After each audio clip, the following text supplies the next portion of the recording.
Welcome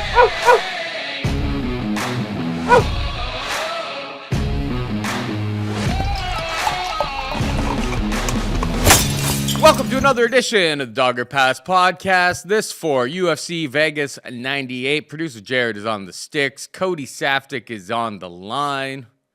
And Cody, I beat you in a shoey bet last week. Just saying.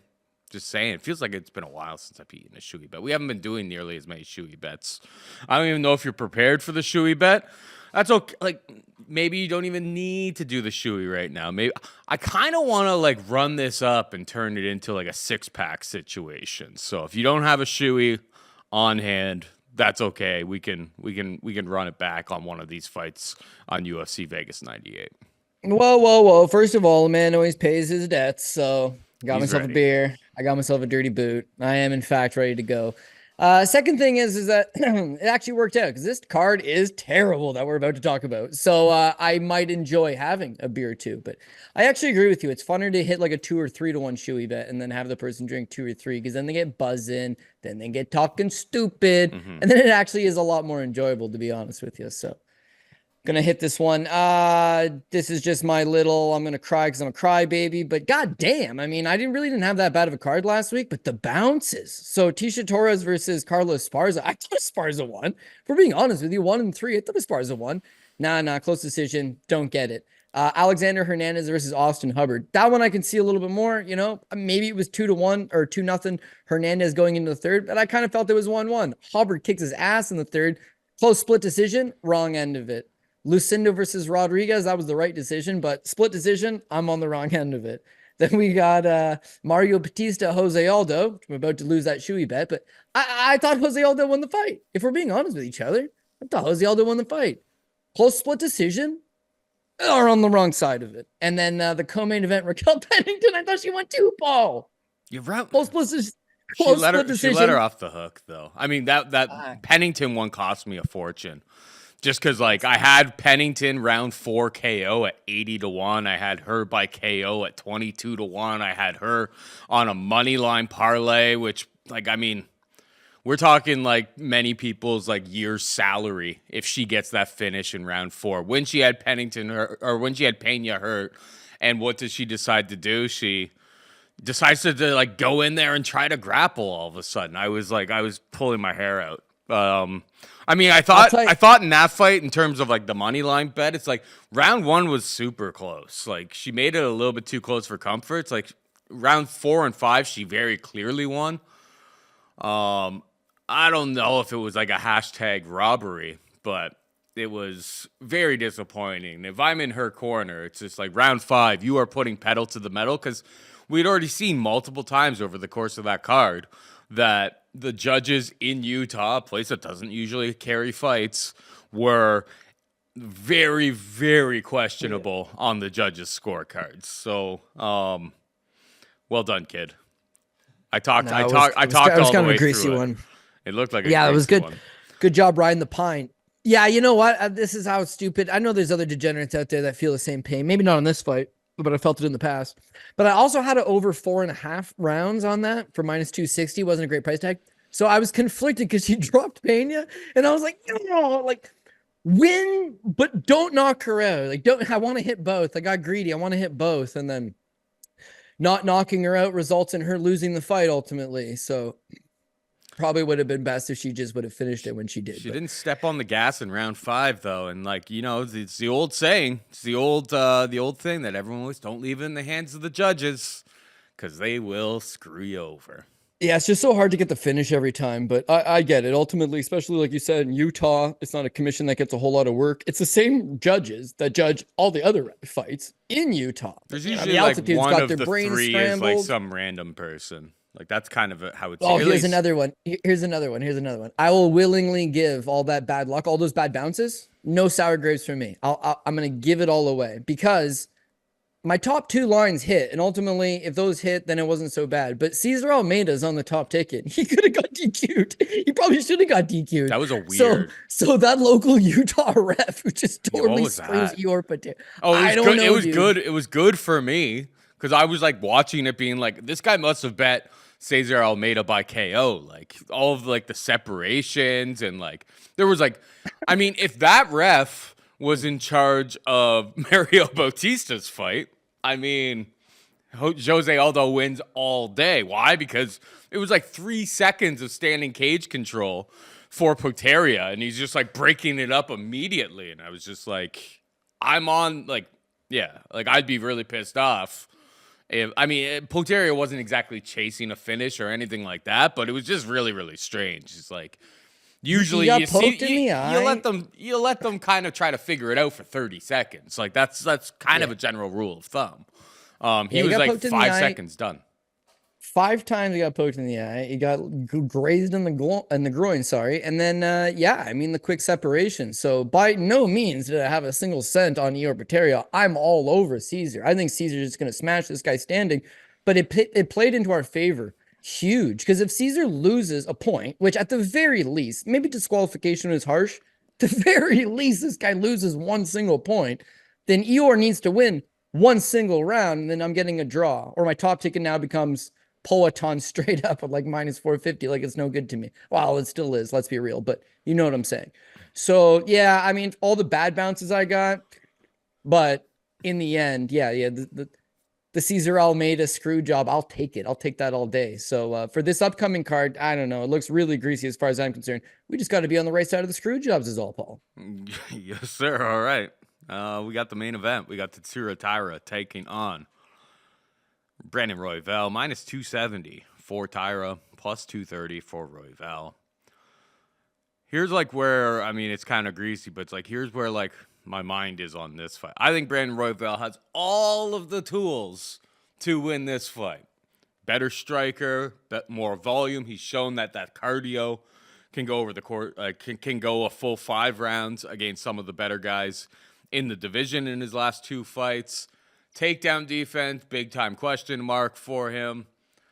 So I feel like I'm very tempted. Brandon Royval plus 230. His number keeps climbing. It's just like I like him, and it's flyweight, and these fights are always really, really close. But it's like his takedown defense mixed with the fact of like Taira could definitely just take him down, hold him down, or even worse, get back control and just ride out back control because they're never going to stand you up from back control.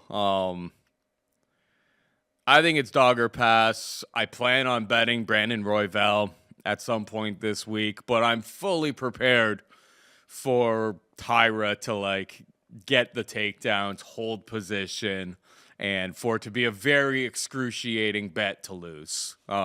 Is what it is. I know the risks, I guess, involved, but we were going against Taira, I guess, last time out, and he showed some improvements in his striking against Alex Perez. Perez obviously injures himself.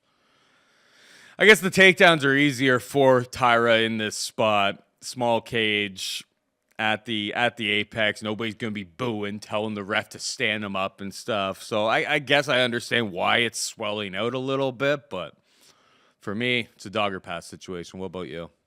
Yeah, I'm in the same boat, although I would say it's probably a better live betting situation for Brandon Royval. Because again, we know that he can fight 5 rounds and he puts on one hell of a pace. It's the 40% takedown defense that, just like you brought up, that's worrisome to me because he tends to give up a lot of takedowns in most of his fights. And Taira's a guy that just needs one takedown to get to the back. This is all stuff you've already touched base on. Backpack him essentially, get the body triangle in, and then you're not going anywhere. No ref is gonna stand you up. Nobody's gonna give you any leeway, and then time ticks away. So Royval's an excellent grappler. He's grappled with the best guys in the game. He's an excellent striker. He's got excellent pace, but getting put in a couple compromised situations is going to lose you on the scorecards, right? We've seen Aljamain Sterling do this to better opposition, get a couple timely positions, get a little bit of control time, win those rounds, and then either evade or drop the other rounds. It doesn't matter. Just win 3 of the 5. So a little bit worried here. But that being said, I feel like the judges, especially in Vegas, small setting, they're going to be looking for damage and who's actually going out there and trying to fight. And Brandon Royval he puts up a lot of damage. He's constantly throwing elbows. He's constantly throwing either shots at range to get into the pocket, to quick little knees in the clinch, quick little elbows over the top, back at space, constantly on you. In his last couple of fights, he's showing that. He landed 145 significant strikes over Brandon Moreno in his last fight and also got a takedown over him. And then his fight with Pantoja, he gave up 8 takedowns against Pantoja, one of the best grapplers in the game. Pantoja's got an excellent back take. Pantoja's excellent with his control time.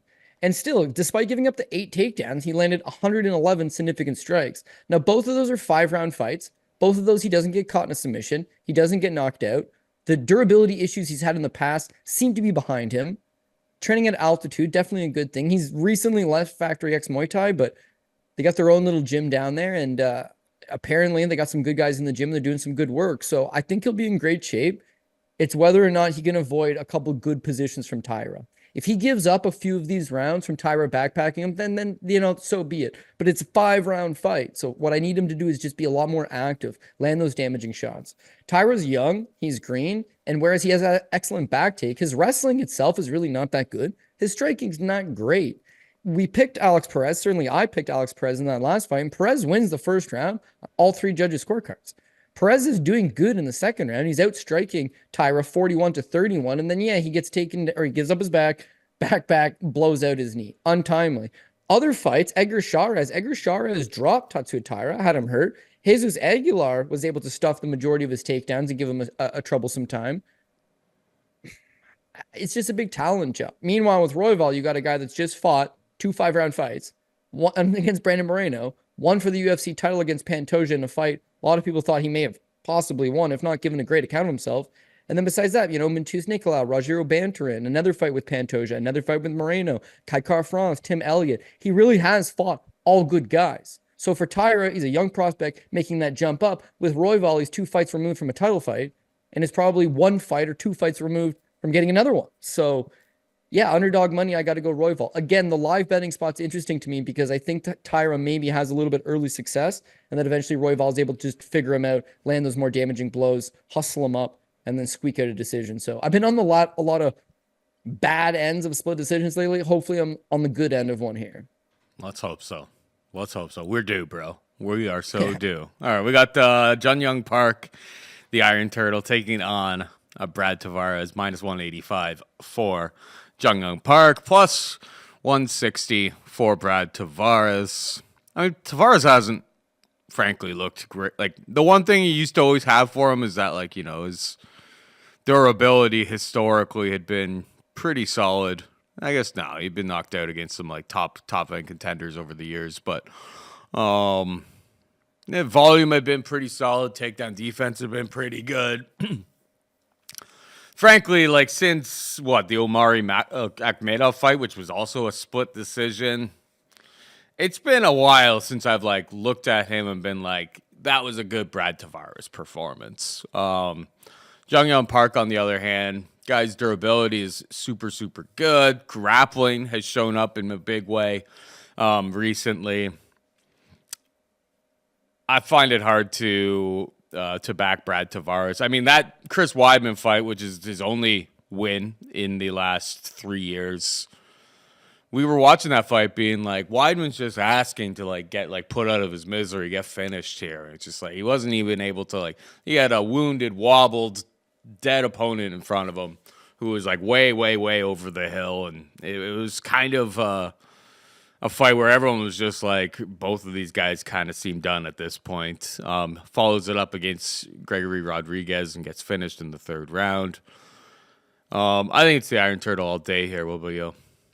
Yeah, the fact that this is the co-main event is all you need to know about this card. This is it's not a terrible fight. It's just, this should be nowhere near a main card, let alone the co-main event. It's mid-prelim fight. Yeah, Brad Tavares is tenured, but as you mentioned, I mean, he's struggled over the last number of years. He hasn't won back-to-back fights in 3 years. He has 15 UFC wins. Only 2 of them are by knockout. One's over Phil Baroni, and one's over Krzysztof Jotko. And since then, he's shown no power. He's been a serviceable gatekeeper-type journeyman. He'll fight all the top guys, and he gives them a go. He fought Israel Adesanya, went the distance. He fought Dricus du Plessis, went the distance. He's fought in former champs and future champs, and at least given them rounds. Interesting stat, actually, is that Dricus goes 0 for 7 on takedowns against him. Chris Weidman goes 0 for 8 on takedowns against him. So his takedown defense has always been good. Long-time Vegas guy by way of Hawaii. But solid takedown defense. Striking is it's nice. It's nice, it's tight, it's crisp, it's technical. But there's no big power behind it, and there's no real volume behind it. And that's where I lose him, right? The guy can sprawl and brawl guys, but he's never coming forward looking to brawl. He's never looking to put that big pressure on them. He's not looking to land 100 plus significant strikes. In fact, in 24 UFC appearances, he's only eclipsed over 100 significant strikes one time. And keep in mind, that's 13 decision wins and tons of decision losses. One time did he go over 100 significant strikes. So he's a low volume guy, and there's no power to really back it up. So they bring him in against these top contenders, guys that are building their way up, because they'll know he'll give them rounds. His durability is still pretty okay. Gets knocked out here and there, gets beat here and there, but for the most part, he'll give you 3 rounds to work with. You know, you get to test out a few things. If you want to try to grapple him, he gets tough takedowns. If you want to try strike with him, he's tight and technical. But if you just want it more, you have more desire, more willingness to put the foot on the gas pedal, then I think that you'll pull away. And that's the one thing that I would give Park. Park, if you look at him, everybody usually just tries to wrestle this guy, right? Eric Anders, 3 takedowns and just holds him up against the cage for, let me get the exact number. Just under 5 minutes. It felt like forever, but it was just under 5 minutes. He still lands 105, doubles him up in significant strikes. People cry robbery, but all Anders did was hold him up against the cage, and he doubled them up in the numbers, right? His fight against Albert Duraev looks for that one takedown. Duraev gets a few minutes of control time. His last time against Andre Muniz, 11 takedowns given up. Of those 11 takedowns, 9.5 minutes of control time. So that's kind of the issue with Park. He hasn't really looked great as of late, although he did beat Anders and Duraev in those situations. He's not looking great because guys are constantly holding him up against the cage or trying to take him down. Brad Tavares he hasn't completed a takedown in 6 years. Last guy he took down was actually Israel Adesanya, funny enough, but he hasn't taken anybody down since 2018. July of 2018. So yeah, it's been over 6 years since he's taken anybody down. I don't think he goes out there with the game plan of taking Park down, which is actually the winning game plan. If you want to stand with Park, it's not like he's a huge power puncher himself, but he's got a very active jab. He's the faster of these two guys, and he's got a willingness to go out there and engage a lot more. So unless Brad Tavares chin checks him, which, as we've already talked about, is just very low percentage with Brad, I don't think he keeps off him. I think he's mostly off his back foot, using his jab, using some counters, using to get into a rhythm, trying to treat it like a sparring session, whereas Park's going to be looking to come out there and just out hustle him, which I think he does. So there's no like Vegas bias here. Vegas the worst judges ever. They don't care about their own guys or not. Brad's been in Vegas for a long time. He's fought in the Apex a number of times, but still he is who he is. At 36, turning 37, 25 fights in the UFC, not even ranked in the top 15. There's no upside to him here. The only thing I can think of for this co-main event status is that they think Park will win this one, get back on track, and then that makes him 5-6 in his last 7 appearances. Maybe they see some upside to Park, but Brad's just coming in here to do a job, and I think he'll probably last a decision. Park by decision, over 2.5 kind of situation. But I got the same thing you got, which is Jung Park to get the job done. Yeah, and then Tavares will finally go with his boy Ray Sefo over in PFL. Yeah, I mean, Lewis Taylor won $1 million in the PFL tournaments. Brad could do it too, let's be real. I kind of expected him to like make that move a long time ago, to be perfectly honest. It's always been kind of puzzling to me. His contract must be pretty good, but like with Contender Series coming, Tavares would be then, loser of 4 of his last 5. He's a company man, though. But you're right. He's getting paid a lot of money. The way the UFC works is they pay you nothing, but it continuously goes up every time you win. Mm-hmm. So the 15 wins alone puts him in like 60-plus territory. And then because they're 4-fight deals, 3-4-fight deals, you're constantly renewing them. And then your Venom deal, you get the most paid out from the equipment sponsors because you're the most tenured guy that he's making money. Now, if the UFC is to be like, let's cut this guy, that's fair. That's fair. But I mean, he's also fought Yoel Romero, Robert Whitaker, Israel Adesanya, Antonio Carlos no. Jr., Dricus Stupid. No. He's never said no to anybody. And for the most part, he's given in they're never entertaining fights. I can't remember the last time he's won a fight of the night, but he does what you ask of him and he's serviceable. So hopefully they keep him around, but either chase $1 million and get bounced out in the first round or two from someone who's just younger, faster, and hungrier, or stay in the UFC where you're making 100,000 plus to fight fringe 15 contenders. He's fought some of the best guys, but they also give him the Omari Akhmedovs and the Bruno Silvas and the Chris Weidmans, or in this case, Jung Park. I don't think highly of him. I just think he's in a better spot in his career than Brad Tavares is, and likely ends up hustling him up for a decision win. Let's face it, Tavares has a win over multiple-time PFL champion Antonio Carlos Jr. Shoeface has won 2 tournaments. I don't know. And he fights at 205, bro. He fights at light heavyweight in PFL. Yeah, I that's why I kind of look at it. It's just like, how does a guy like Tavares not look at that and be like, hey, maybe I could go over there and like, get to the finals. I don't know. Either way, we move on. We've got Grant Dawson taking on Rafa Garcia, minus 400 for Grant Dawson, plus 300 for Garcia. This one's kind of puzzling to me, to be perfectly honest, Cody.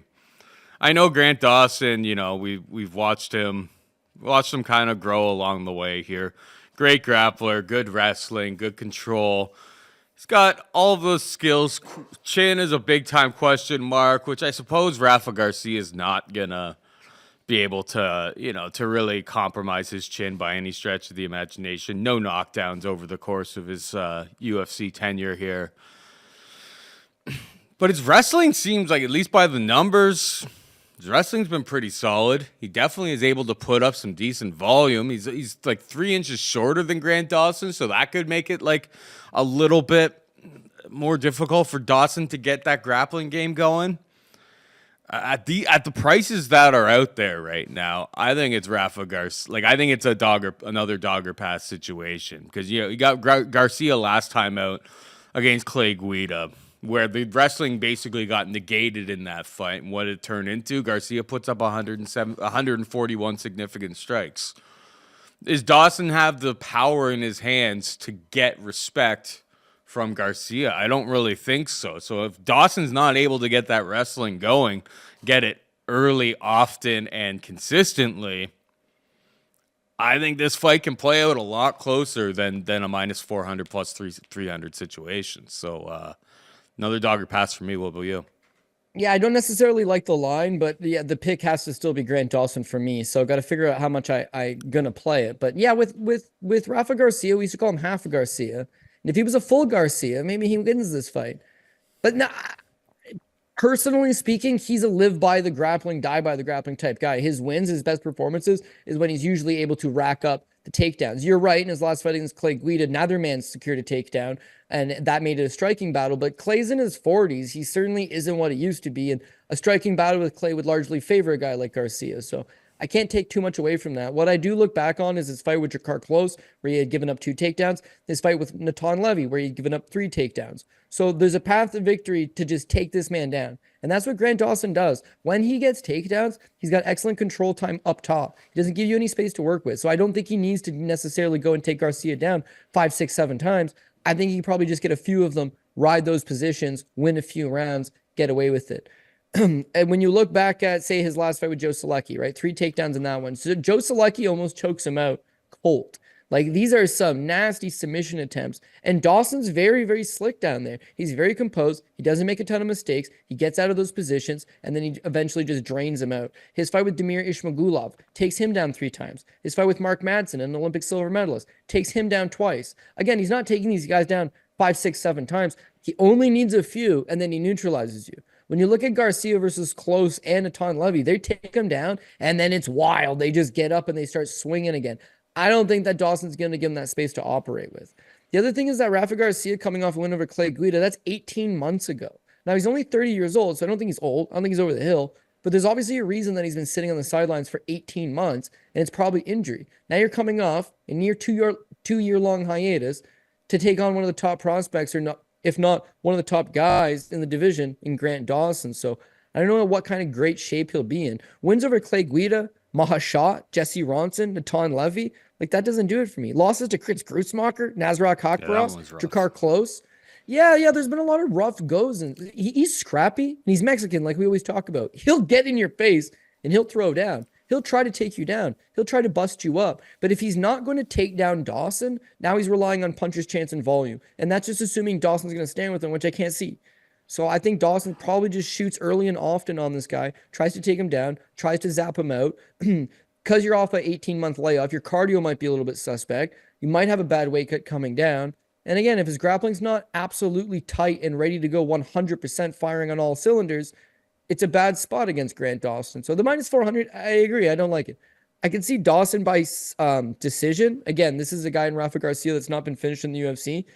He's not getting knocked out. We know that. probably doesn't get submitted either. So maybe you could try to improve this price tag by taking the over or the Grant Dawson by decision.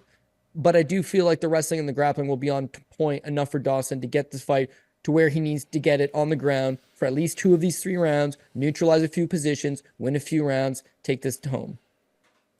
All right, we got Julia Polastri taking on Cory Mckenna. Polastri a -130 favorite. Mckenna can be at +110. Who you got? Yeah, so I'm kind of going back and forth on this one. Like, I don't love the fight, especially from a betting perspective. But yeah, it just kind of going to depend on what the judges are actually looking at. On one hand, Cory Mckenna is the better wrestler. She should be able to go out there. She should be able to get takedowns. But I'll be damned, Paul. This girl has very bad ring IQ. I'm talking bad ring IQ. Her 2 losses in the UFC, okay? Elise Reed, a fight that she obviously should have taken Elise Reed down. But instead, she opts to strike with her in the first 2 rounds, not do anything, get outstruck, go down 2018 on all 3 cards, and then in the 3rd round, spring it together and eventually drop the decision. So why not wrestle against a very one-dimensional striker in Elise Reed? Couldn't tell you. Then her last fight against Jacqueline Amarine, why would you take her down? This is a great spot to use your counter wrestling to keep this fight standing and box up Amarine. Amarine is a Brazilian Jiu-Jitsu black belt on the ground, if not a world champion on the ground. So yeah, taking her down and getting armbarred is a bad look. Her not taking down Elise Reed and just following her around for 10 minutes, a bad look. She's young, she's improving, she's getting better, but I just don't know how much I buy into it. Now, again, I do give her the wrestling advantage here. She took down Amarine. She took down Cheyenne Vlismas twice. She took down Miranda Granger 3 times. Elise Reed, despite bombing that fight, she did take her down 3 times. Took down Vanessa Demopoulos. She can grapple. She can get those takedowns. Training at a Team Alpha Male, they'll have her ready for that. Is that she's just going to have to mind her P's and Q's. Polastri, meanwhile, I'm not sold on her takedown defense. You see her on the Contender Series, she gives up 4 to Jasmine Jasadovicius, gave up like 8 minutes of control time to Jazz, and then eventually loses that fight. But that fight's at 125. And after she loses on the Contender Series, she drops back down to 115, and now she's on a 5-fight winning streak at 115. So this is the weight class, sorry, not 5-fight winning streak. She went on a 5-fight winning streak, got back on the UFC, and then loses to Joseem Knudsen in her last fight. But back at 115 seems to be her home. Now against Knudsen is very big for the weight class, very strong, excellent Muay Thai. But she held her own. She was able to take her down a few times. She landed some pretty decent shots. She does lose the fight, but one has to wonder at 115, if these takedowns aren't as easy as for Mckenna as she hopes, and she's forced to stand, Polastri will 100% land the bigger shots. She'll land the more damaging blows, and she'll land more of them. If the fight does hit the ground, Polastri's got decent BJJ. She could sweep to get on top. She could be able to throw up some submission attempts. She could be able to keep active. Whereas Mckenna, it's, I wouldn't say lay and pray, but it's mostly lay and pray. I mean, she's got a 58-inch reach, okay? So striking on the feet, throw that out the window. And then on the ground, Amarine, the fight's only a minute and a half, but she landed 4 strikes. Her fight with Cheyenne Vlismas, it went 15 minutes. She landed 22. Her fight with Miranda Granger, into the 2nd round, she had landed 13. That's far too low. Polastri's going to land 50 or 60, and they're going to be heavier shots. You got to up that to the 70, 80 range at the very least, or else takedowns might not be enough to get it done. But bottom line is it's going to be up to the 3 judges sitting there and what they're looking at. More damage, more volume, or more control time. So the odds makers got this thing even. It's basically an even pick'em fight. It seems like it's trending towards Mckenna ever so slightly, so I don't know. I couldn't tell you. But for my money's worth, I'm just hoping they're looking at damage and the actual who's looking to win this fight and who's looking to land, you know, the more eye-catching shots. And I feel like that would be Julia Polastri. So she's been good at 115. I'm going to ride that theory. Yeah, I think it's Polastri all day. I mean, all day, it's women's MMA, so, like, you know, always be a little bit careful. But he touched on pretty much all of the points that I was thinking. Like, the volume seems to side with Polastri. Reach, I mean, one of them has, like, absolute T-Rex arms. 58-inch reach, like we are struggling. We are not establishing any sort of jab with that type of reach. And yeah, just a bad decision making multiple times that we've seen from Cory Mckenna. I know that historically she had been your hashtag baby, but I don't know. I just don't really see how I could possibly trust her. I mean, if it was a different story, if it's like minus 250. Well, plus 200, then you start having me like interested in this. But I feel like outside of a lay and pray type of situation, which I guess is on the table, when they're at range, when they're on the feet, it should be Polastri's fight. And even if they do go to the mat, I think the better submission specialist or the craftier submission player is Polastri as well. So, yeah, this fight, when I was looking at ESPN yesterday, this fight was listed in this order, hence why I brought it up here. So I feel like the fights are going to be a little bit out of order based on where I made the graphics this week. Just to give you a little bit of advice, Cody, because there's time codes, people. There's time codes. There's time codes. But yeah, like they changed the bout order in between me making the graphics in order and everything like that. Like literally in the last couple hours, I think they changed the bout order. So it's going to be a little bit squirrely there. All right, we got Daniel Rodriguez taking on Alex Morono. Daniel Rodriguez is a minus 210 favorite. Morono can be had for plus 180. Who you got? Yeah, I the feeling I'm getting is that Alex Morono is near the end of the line. Now, he's actually younger than Daniel Rodriguez, and this will probably be a type match, but I'm not looking to get behind Morono very much no more going forward. Just look, it's not like he's not competitive in these fights. It's that he'll fight to the level of his opposition. And if they give him good guys like Joaquin Buckley, damn, dude, he gave Joaquin Buckley a pretty good scrap. They give him low-level guys like Court McGee or Niko Price to a certain extent, and he's just not very good in any one area. He's a BJJ black belt, but his grappling's not great. His offensive wrestling is not great. His striking, not a very big power guy. He'll throw some volume from time to time, and then he'll get outworked like he did in the Court McGee fight from time to time. So part of the reason that we went on Court McGee last week and that, we were giving the old dog his shot, especially by submission, is that Alex Morono made the guy look good.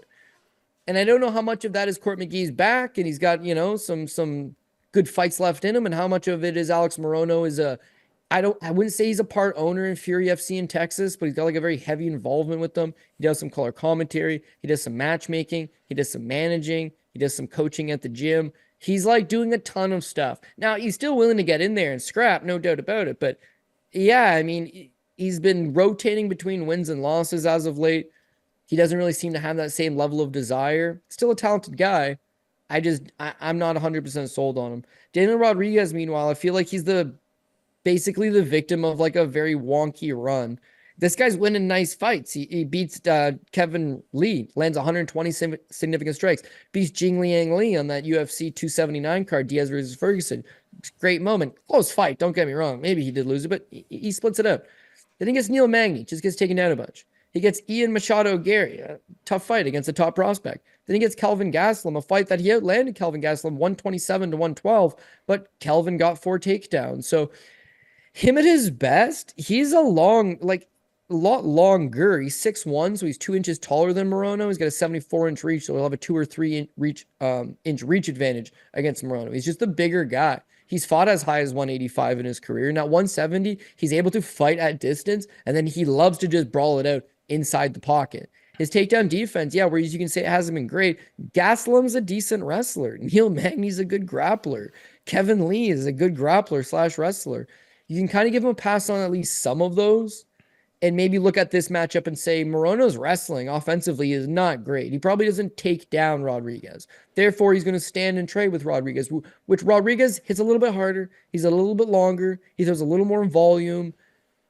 I just feel like this is going to be another close back and forth type fight that Rodriguez ends up pulling away with in the last little bit. So yeah, I mean, I can't say I disagree with the line all that much, but what was the current one you have as of now? Minus 210 plus 180.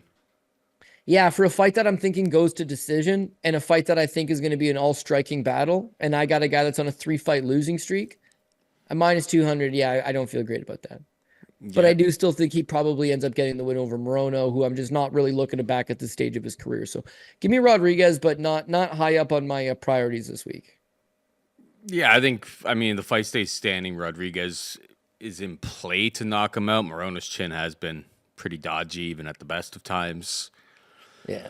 But decision, obviously, way more likely, and D-Rod will put up probably twice as many strikes as him. And Morono's like, frankly, it's like when we've seen his fights get extended, like he's even if he's not full out gassed and he's still throwing, he just looks just huffing and puffing, exhausted. Man. Exactly.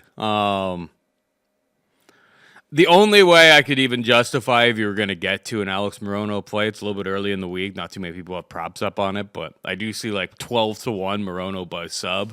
Let's not forget that Daniel Rodriguez. I mean, Morono's wrestling is not good, but if he does get it down there, he is a BJJ black belt, I guess. If he does get it down there, like Neil Magny found a Darce choke on a D-Rod. So I don't think it's Neil's really long. I don't think it's those long arms. I don't think it's out of the realm of possibility that maybe that's how Morono would get it done. But more often than not, and who I will be picking is Daniel Rodriguez, based on volume, based on it being probably a 15-minute fight. And I think he wins that at least 65% of the time, or at least like 65-70% of the time, which is kind of how it's priced right now. I don't know if there's very much meat on the bone at minus 210, but he's my pick as well. Passion, drive, and patience. The formula for winning championships is also what keeps your ride or die alive. eBay Motors has everything you need to maintain your vehicle and level it up to peak performance. Superchargers, roof racks, exhaust kits, LED lights, and more. Whether you're into speed, power, or style, eBay Motors has you covered. With over 122 million parts for your number one ride or die, you'll always find what you're looking for. And with eBay Guaranteed Fit, your part is guaranteed to fit your ride every time or your money back. Because with eBay Motors, you're burning rubber, not cash. With all the parts you need at the prices you want, it's easy to make your car the MVP and bring home huge wins. Keep your ride or die alive at ebaymotors.com. Eligible items only. Exclusions apply. We got Abdul Razak Alhassan taking on Josh Fremd. Alhassan is a minus 160 favorite. Fremd can be had for plus 135. Leave that graphic up there, Jared. I mean, look at these guys, Cody. If you saw both of these guys sitting in a bar and you're just like, these guys are about to go out back and fight, who are you picking? Yeah, 100%. 100%. And like you listen to them on the microphone. One guy's a legit lunatic. Like Alhassan, have you seen some of his like pre-fight pressers recently? Now that he's like starting to like when he's starting to open up about things. He's got that look in his eye. He's a scary dude. He's seen some shit, dude. That guy has seen some shit. 100%. I mean, Fremd's chin, questionable. I don't think he has enough power to earn Judo Thunder's respect here. I don't think he has the wrestling to take Alhassan down. I guess Alhassan could gas out, but like I feel like over the years, I know he's 39 now, so maybe it's very much in play that he could have a bit of a regression, a bad performance or whatever. But I just don't think that there's anything that Fremd will be able to do here to earn his respect, and you kind of need to have that. You need to have that threat, I think. Otherwise, Alhassan's just going to walk you down and throw bombs. So. I think Alhassan knocks him out. What about you? Yeah, I agree. So Alhassan actually started out at Fortis MMA in Texas, where he's originally from. And he got cardio issues. He's a little iffy, poor decision making. And then he moves out to Colorado, Team Elevation. He's been with them for a couple of years. And noticeably, his cardio is way better. He fought Joaquin Buckley to a split decision. That one aged pretty good. His fight with Claudio Ribeiro, the first round, Claudio is just unloading. It's actually a decent first round for both guys, but Claudio gives a good account of himself. Second round, Claudio is absolutely curled over. Alhassan's good to go. His Piper fight, he gave up 3 takedowns, but he kept working. He kept getting back up. Yeah, he gets submitted in the second. Piper's another guy that's a top 10 in my eyes. And then his fight with Cody Bumdage, he is killing him. He lands like 30 significant strikes in the first 30 seconds. And then Bumdage is like, hey, I've won a fight before by just faking like I'm no. And then tries to get him DQ'd. Thankfully, the refs gives it a no contest. Same thing he should have done the last time that Cody Bumdage tried to pull this exact same maneuver. That cost me a ton. Doesn't matter. Moving on to this one. Yeah, I think that Alhassan still got more to give, and he could go out there and do some damage. If you saw these guys in a bar, right, without even seeing their appearance, it's like two guys are gonna go fight outside. It's like, well, what's their names? One guy's name is Razak Abdul Hassan. You're like, shit. What's the other guy's name? Like Josh Fremd. Okay, they got nicknames. Josh Fremd doesn't. Well, what about the other guy? Judo Thunder. Like, oh, he takes guys down. No. Like, oh, whoa, I'm in. Sign me up for this guy. He's got a ton of power. You go back to when he first broke into the UFC. He beat Sabah Hamasi, first round knockout, twice. He fought Niko Price. He knocked out Price in 43 seconds. His UFC debut, Charlie Ward, he knocked him out in 53 seconds. Charlie Ward's a bodyguard for Conor McGregor. It can take a hell of a punch for the record. This guy touches you, it's problematic, but I don't think he had the tools in his arsenal to switch between grappling and switch between, using his judo to keep upright and then landing these big blows. He's throwing everything he's got, so his cardio is going to be a little bit suspect. Since he's been at elevation, since he's matured, yeah, he's 39, but not a ton of just clean wear and tear on him. The weight cuts seem to be easier. He's starting to really come out of his shell as a fighter and as a personality. I don't mind what he brings to the table. Fremd, meanwhile, Fremd's a guy that I actually liked when he first came to the UFC. He wrestled a little bit in university at the University of Slippery Rock, a little bit of wrestling in college, so to speak, can grapple a little bit, can strike a little bit. He goes 8-2 as an amateur, and then when he signs to the UFC, he signs with a 9-2 pro record. That 9-2 pro record, he had some decent wins. He fought Bruno Oliveira to a victory, Joel Bowman, Renato Vellante. His losses were to Gregory Rodriguez. He drops his UFC debut to Anthony Hernandez. I'm willing to give guys passes on all of that. He's willing to test himself. He's willing to fight tough guys. But there ain't enough out of him, man. Like, you don't do shit when he's at this level. Yeah, he wrestled in college, but his offensive wrestling as far as the octagon goes, it's non-existent. He'd be rocking a 25% takedown accuracy and doesn't really go to it. Well, what about his striking? Hardly any power. Both of his wins, one's a decision win, one's a guillotine choke win, but he's not hurting any of these guys with his little flim-flam type jab low kick game that he's got going on. And then he doesn't throw any volume. He rocks a 2.5 strikes landed per minute stat, which I think is the lowest on the entire card. So when you fight Andre Petroski to 15-minute decision and you land 16 strikes, Jamie Pickett went 15 full minutes against the worst guy on the roster. He landed 31. Dumas, 33. Trejan Gore, 24. Anthony Hernandez, I'll give him a pass on that one because he's getting ragdolled. But the volume, he's another one of these. I have no volume. I have no power. Well, then what are you doing in there? You going to try to take the guy down and submit him? Because your wrestling's really not that good. Your submissions, other than one win over Dumas, that really hasn't proven to be all that good. I just see these guys getting outlanded. The bigger shots are coming from their opposition. They're not getting their takedowns going. Hell, they might even give up a takedown. He got taken down 3 times by Petroski, a college wrestler. He's a college wrestler, but Petroski just that much better. He gave up 2 takedowns to Jamie Pickett. That's a red flag. 3 takedown by Trejan Gore. 8 by Anthony Hernandez. I'll give him a pass there, but he's a generalist, and I can't even say that he's generally good at any of those areas. He seems to be lower middle class at all of the areas of his game. His cardio, his durability, his ring IQ, his punch resistance, his output, like it's all just on the lower end of the stats. So Alhassan, again, you give this guy a mic, he's going to say some crazy stuff. He's got an exciting fight style. This is a very winnable fight for him. The only one thing I would say is because Fremd doesn't do anything, Fremd can fight 15 minutes. Yeah, it'll be squarely, and nothing's happening. But Alhassan's got to really worry about just don't try to go for the kill shot and put this guy away unless you know 100% it's there. If not, just outland him. Just outwork him. Keep the fight standing. Land those bigger shots. Control him against the cage. Short little strikes in the pocket. I think Alhassan gets the job done. So I'll take him in the spot. We have Chidi Njokuani taking on Jared Gooden. Njokuani, a -170 favorite. Gooden can be had for +150. Who you got?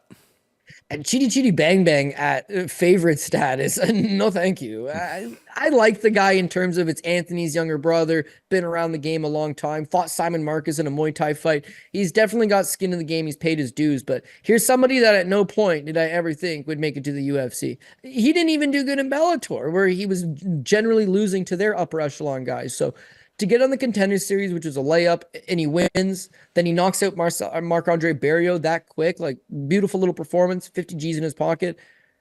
It's cool to see him have success because he's paid his dues, and I am a fan of his. But looking to bet him at minus 175, like, not happening. He's 35 years old. When he talks, it sounds like he's a pack-a-day smoker. And when he fights, it's not far off from pack-a-day smoker cardio. He's got nasty, tight Muay Thai, very traditional, very good, but his volume's not huge. He can knock you absolutely senseless for sure. But if you can take those shots, roll with him, and really cause him to work, he eventually does burn himself out. He went as far as to get a Brazilian Jiu-Jitsu black belt and work on his grappling. But having that tall, long build to him, he is susceptible to still giving up takedowns. When he gives up takedowns, if you go to half guard on this guy, he just doesn't really have that big explosive ability to just shoot back up to his feet because he's so long. So when I look at he's 1-3 in his last 4 fights, the one win is over Riz McKee. It's by split decision.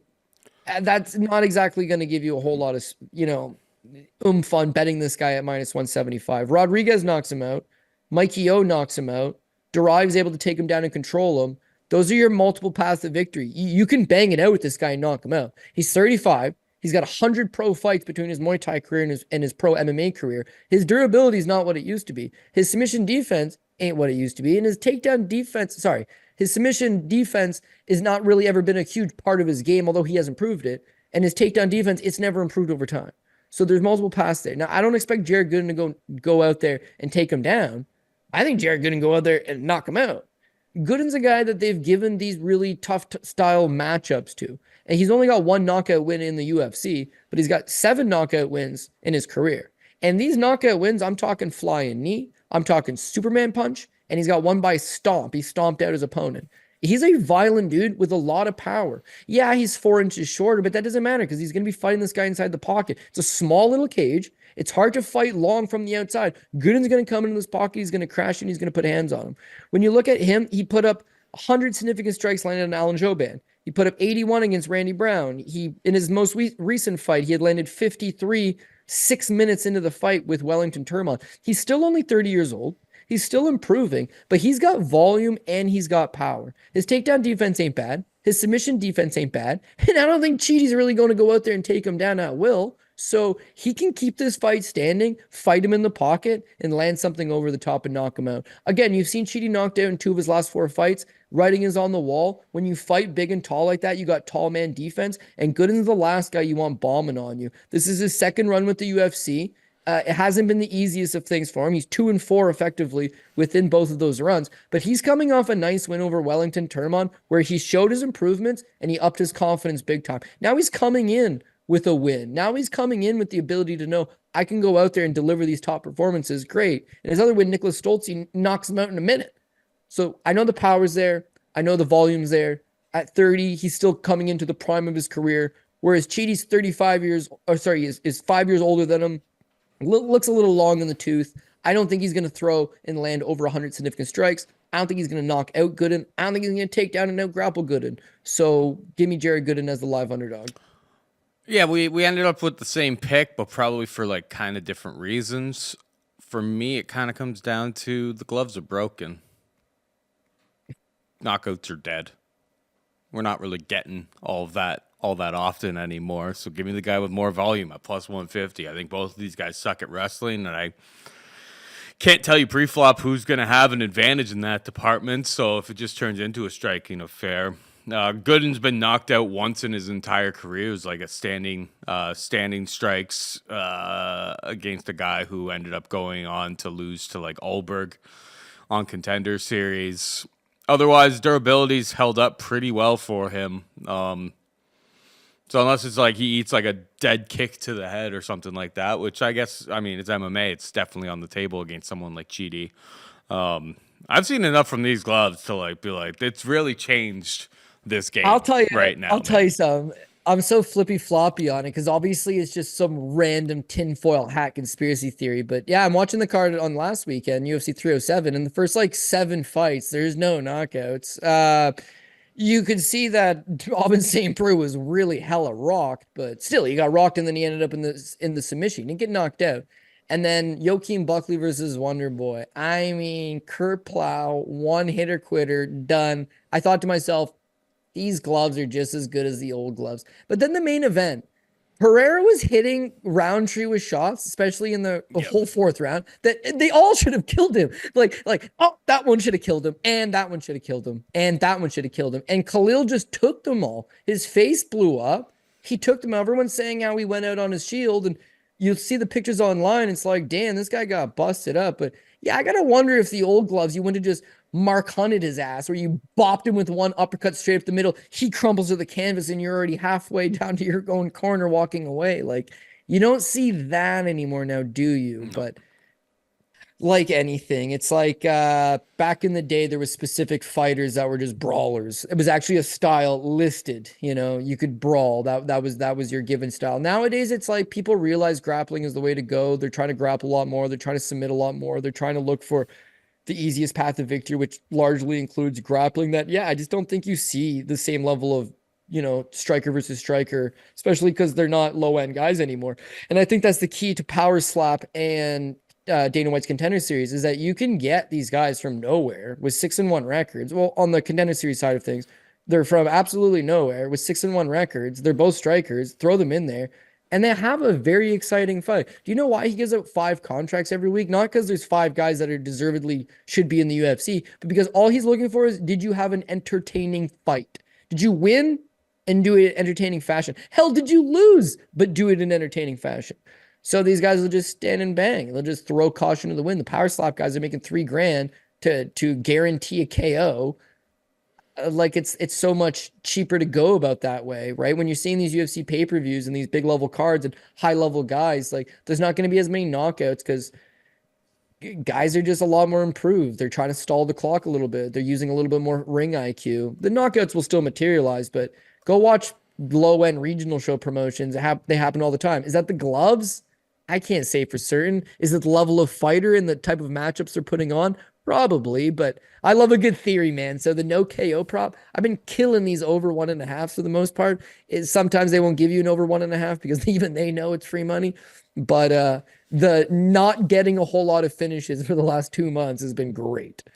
Greasier theory, Cody. Hear me out on this one. Put your tinfoil hat on.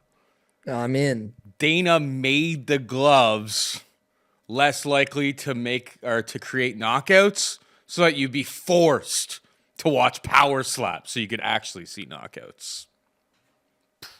I like it because clearly he likes Power Slap more than he likes the UFC. But I'm looking at it operational costs, right? It's like, hey, guys, we want to have a fight. We're going to have a UFC fight. Let's think about this logistically. We're going to have one singular UFC fight, and it's Brad Tavares versus Jung Young Park. Well, Brad's contract is so that if he wins this fight, he's getting paid $100,000. And Park's contract so that if he loses this fight, let's say, he's still going to collect around 40. So now you're $140,000 in just on purses for this one fight. But you got to fly both guys down plus a corner man. So it's flight from Vegas. Yeah, Brad's local, so he doesn't got to fly. Park's coming in from wherever he's coming from with a corner man. Then you got to put both guys up in a hotel. You get a little per diem. They get a little bit of food. You got to show them around. You got to have a limo driver pick them up at the airport. Then they physically go in there. They do the damn thing. This fight probably cost them about $175,000, $180,000 to put on one fight that nobody cares in the slightest bit about and will probably be not that good of a fight. If we're being honest here, right? It's going to be a Park unanimous decision, striking battle. No one's really landing heavy shots. It'd be good. We're fight fans. We'll watch anything. It won't be a bad fight, but it won't be a great fight. And then the Power Slap, dude. The one guy's a giant Hawaiian who lives like in Henderson, Nevada. And the other guy, we picked him up on Fremont Street. And this fight's going to cost us $6,000 in purses and a hotel and what? A drive down to the venue, which is the Apex? What'd that fight cost you? Less than 10 grand? Okay, so by that standards, you could have 16 Power Slap matches. And they're all going viral online. And they all generate a ton of Instagram views and TikTok views. It's all content, and you can spread it. And you've got 16 of these now from these 16 fights that you can spread out there. Or you've got one single Brad Tavares, Jung Young Park fight. There's no highlights, and there's no moments. Nobody's sharing it online because nothing viral happened. So from a business standpoint, they want to get in the Power Slap game. But I'm a martial arts fan. Power Slap ain't no martial art. I think it's the worst crap I've ever seen. It's the same thing over and over. I'm going to blast you with a right slap to the face. You're going to blast me with a right slap to the face. I'm going to blast you. One guy's guaranteed getting a concussion. The guy that wins probably also likely has a concussion. And then what? You're supposed to just do it 3 times a year? And if you do it 3 times a year, you're supposed to make like $14,000-$15,000? What's the game? What's the plan? What's going on here? But from a business standpoint, there's no overhead. And it's producing great numbers online from people that want to watch 30 seconds and go, next video, monkey peeing in his own mouth video for 30 seconds. Because that's all their brain can handle, right? Small little clip of junk.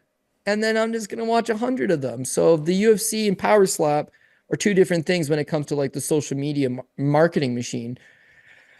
I don't know what the right or wrong answer is. It doesn't really affect me either way. But again, it's like if you're asking my opinion on it, I'm a fight fan and I'll watch bums fight. I'll watch boxing, Muay Thai, Lethwei, Burmese bare knuckle boxing in the jungle. You know, they wrap their hands in the glass. I'm in. Used to watch felony fights and thoroughly, deep down, enjoyed it a lot. Kimbo Slice, probably one of the reasons I got into mixed martial arts in the first place. Back in watching YouTube videos in 2005, 2006. You know, I love everything that the other guy is fighting back, trying to move a little bit. Even if he's going to get killed, I don't care. But is he like, does he got a chance to show me what he's got? Or does he stand there holding a bar behind his back, just waiting to get punched in the face? Like, why not do the ultimate dick kicking championship like John Nutt did? Like, why not just let them play Rochambeau? Be entertaining, right? It would get a lot of impressions on social media as well. Right, but it's just like anything. It just gets stale after a while where you're like, who's the best guy? And you're like, this Samoan dude who's got no neck. And if he hits you, it's a problem. And it's like, yeah, is that the guy, even the toughest guy in the bar? It's like, no, probably not. Because maybe somebody at the bar would trip him up and take him to the ground. Or do it a box, God forbid. You know what I mean? So what is it? You're the best power slapper. Not even in the world. They only use like mostly local guys. Mostly, they're not bringing in, this guy's the top German power slapper and this guy's the top Russian power slapper. Like, no, it's all about money. So the world revolves around money. Whatever company you work for, I'm sure there's office politics and this guy's scheming, politicians scheming. It's all a big conglomerate of them trying to screw you. But let me watch MMA in peace and don't feed me this power slap bullshit. Just let me die watching something I enjoy. I couldn't agree more. Nice diatribe there. You covered all of the bases, everything that I kind of feel about Power Slap. I've been saying it for a long time. I'm just never gonna be in on it. Yeah, I've even seen the clips, and frankly, I watched the clips, and I'm like, this is so dumb. I'd be like, I'm happy I don't have like friends or family that are like involved in it, because I would be like, go back, like I don't do anything else rather than just take brain damage for like 2000 and 2000. But I digress. We move on to Ramazan Temirov taking on CJ Vergara, minus 320 for Temirov, plus 270 for Vergara. Temirov looks fun. Watched a few of his fights that I could see from like Ryzen and stuff on YouTube. Just swinging from the hip. I saw him get rocked a couple times. So I don't know how his durability. People are going to see the OV and think that he's like some sort of like grappler, wrestler. He's Uzbeki, and it seems like his boxing is what, you know, brought him to the dance type of thing. So I don't know. He doesn't look like, from watching on tape, he doesn't strike me as somebody that I'm going to feel awfully comfortable laying minus 320 on. Am I going to, how I kind of see this fight playing out is from what I've seen from Temirov. If he can do that over the course of 3 rounds, like the pace, the volume is probably going to be hard for Vergara to take. It's just going to be too much offense that he won't be able to match, essentially. So I think Temirov wins. Temirov probably by decision based on volume, but at minus 320, I won't be getting to it from a betting perspective. What about you? Yeah, I'm going to agree. Temirov actually bet the guy like 3 weeks ago. He fought on the Ryzen show, got a quick little win, and then he's getting a quick turnaround over to the UFC. So the only issue that I have slightly is that, first of all, this is a flyweight fight. So I wouldn't be comfortable betting a heavy favorite in a flyweight fight ever. But Temirov, right? 9-fight winning streak, 17-2 record. Man, we've seen this before, and it hasn't exactly always worked out. But a lot of these guys, salty record, quick little wins, and then you'll notice Muradov Professional Fight League, Muradov Professional Fight League, Muradov Professional Fight League. They build him up 3-4 fights. The gym, Muradov Legion. Who's the fighter? Makhman Muradov, an Uzbeki fighter, used to fight in the UFC. He's funding the whole thing. He funds the league and he has his own team. So this guy's got some decent wins. He's beaten up some people, but I wouldn't say any of them are really quality. His body of work does not compare to CJ Vergara. He just fought 3 weeks ago in Japan, and now he's coming over to make a short notice UFC debut in Las Vegas. You've just seen guys not exactly compete to their best abilities when thrown into short notice or UFC debut or fighting outside of their native home country for the first time. He's fought in Japan, yes, but now he's leaving altogether to come to North America for the first time. I wouldn't say you're going to necessarily get the best version of him. As you mentioned, the guy is not necessarily a wrestler. He prefers to box. And Uzbekistani fighters, they got an unbelievably good amateur boxing program. They're Olympic boxers and some of the best in the world. They have a long history of striking arts, but the grappling, I wouldn't necessarily say it's there. So I don't think he'll go out there and take Vergara down, and that's a huge relief for CJ Vergara because most guys just try to take him down. The reason why a guy like Vergara works on the roster and will have work for a long time is he's another one of these I don't say no to anything type guys. They offer him Tatsuro Taira, he willingly says yes. His fight with Clayton Rodriguez, which he won, he's a plus 270 underdog against Clayton when he won that fight. His last loss against Asu Almabayev, he's a plus 425 underdog to Almabayev. He gives up 8 takedowns to Almabayev. But at no point is he out of the fight. I mean, he keeps giving it the best that he's got. So what do? They book him against Azat Maxim, a 15-1 flyweight. Do you not see what's going on here? Azat Maxim, Asu Almabayev, Ramazan Temirov. Nobody really wants to fight these guys other than CJ Vergara. He's sprung upsets in the UFC before, and realistically, he just wants to get there and throw down. Right before losing his last fight to Asu Almabayev, his fight with Vinicius El Salvador, he had landed 109 significant strikes. He knocked out Daniel Lacerda. He had landed 83 significant strikes in 9 minutes of action.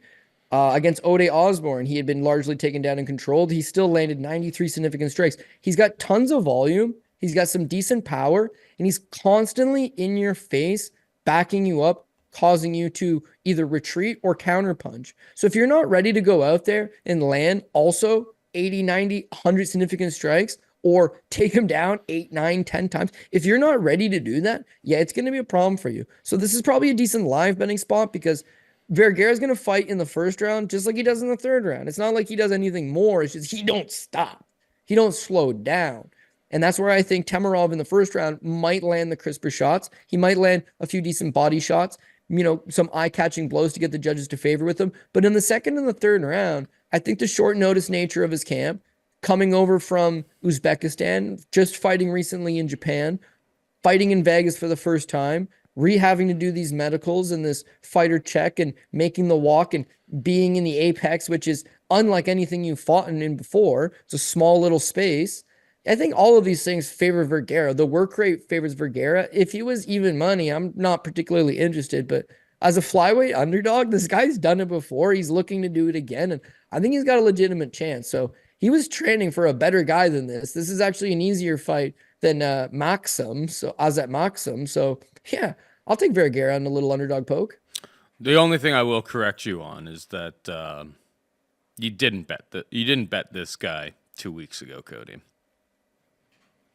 I'm pretty sure it was him, no? September 24th, 2023 was the last time he fought. Oh. Well, Ryzen 44, which was a year ago. Fought?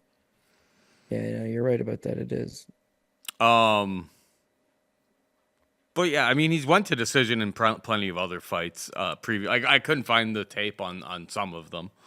Yeah, that's fair. But like his most recent ones on Ryzen were like all knockouts. He got knocked down a couple times too, which is like a bit of a question mark. But I mean, on the other side, like CJ Vergara got knocked down twice by Daniel Lacerda, which is kind of a pretty tough look. So Temirov could definitely knock him down, and then you're kind of in then you're kind of depending on whoever the referee at that time in the cage is and whether he lets him survive, which is, you're flipping a coin at that point. I would like to apologize to the Uzbekis, by the way. The guy was Kazakh that I had last week, Karshaga.Beck, who, by the way, beast. I recommend him, but I'm not sure why I got them confused. Yeah, okay. So he hasn't fought 3 weeks ago, but he hasn't also fought in over a year, right? Seems like maybe he's been putting in time with Faber over there in Sacramento. Yeah. Okay, well then you know what? He's got Cory Mckenna to help him train, so all the more reason to hit the fade train, baby. AKA Thailand. I don't know. He's doing his whole little tour. But yeah, there's a picture of him and Faber, and Faber's wearing classic Uzbeki clothing, trying to suck up and be like, "Come to my gym, bro." 10% fees, bro. I'm just joking, but half joking. No, you're not. You have to, or your gym dies. If he's not constantly bringing in talent from all over the world and putting them places, he has his own promotion. These guys can come.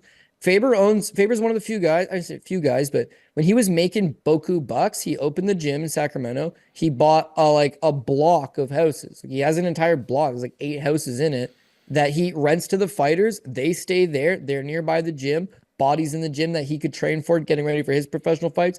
Now he's his own league. Faber's done it right, man. He's done it right for sure.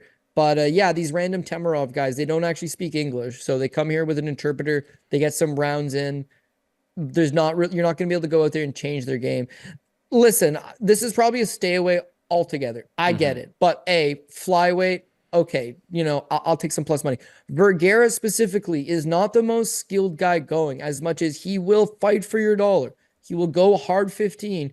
He will make this greasy. And when you got 2 of 3 judges sitting cage side that are looking at one guy's coming forward and swinging leather, we've seen crazier things before than the guy coming forward, throwing down, getting a close decision. So maybe Temirov's the next big thing. Sure, from what I've seen, I don't think so. He's got a bit of a ballooned up record. He's fighting for his own manager, his own coach, his promotion.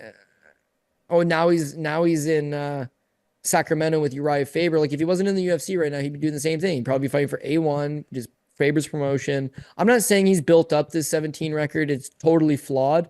I'm saying I wouldn't say he's like the next flyweight title challenger. Vergara is going to be a great barometer test for him. 100%.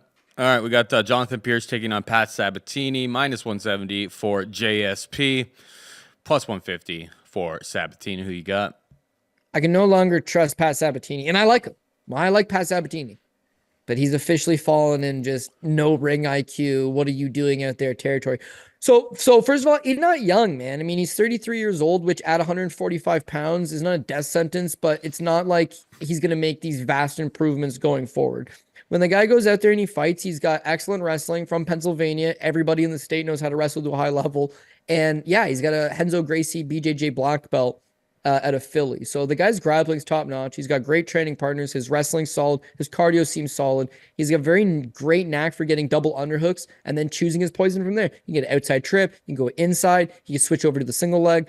I wouldn't say he's a chain wrestler as much as he'll get the positions he wants and complete the takedowns. But then this fight with Damon Jackson, right? Damon Jackson had just lost his mother or father, I believe, so he was very emotional and hot and heavy. But Pat Sabatini basically stood in front of him. He got clipped. I give him a pass. Fair. Then the Diego Lopez fight. Yeah, you guys know me. I like to fade me some Diego Lopez. This is a very winnable fight for Pat Sabatini. Pat Sabatini, again, wrestled out of Pennsylvania, has a BJJ black belt, a good one. He can take down Diego Lopez. I assure you of it.